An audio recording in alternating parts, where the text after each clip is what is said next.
Gandang araw Pilipinas at sa buong mundo. Ganon din sa inyo mga kabubog.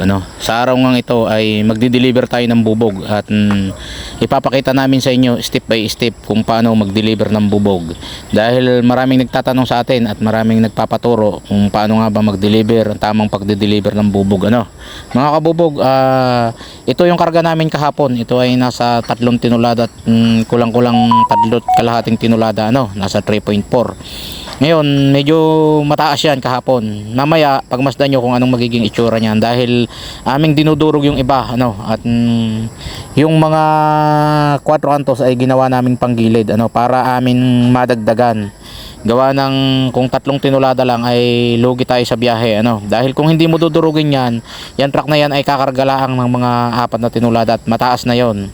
Subalit kung ating dudurugin ay medyo mababa at pagdating nga doon ay atin na lang ipapaloader dahil doon sa deliveran ay nakabilad sa arawan ang pagbababa.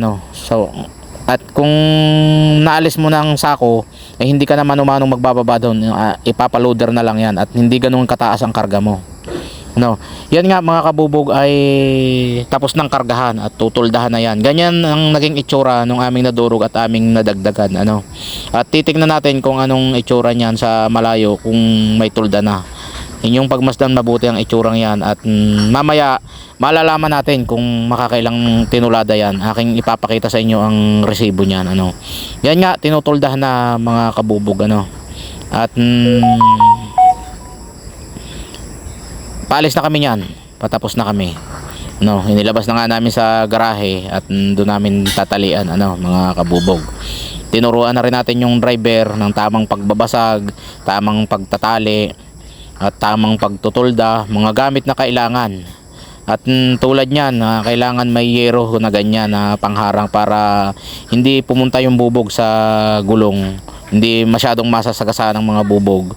Kasi maikli yung siding niya.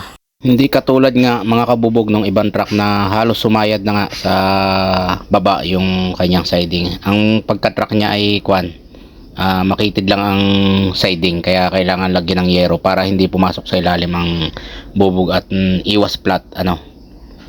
At yan nga mga kabubog yung na yan, yung karga namin yan ay nasa 5 tray mahigit.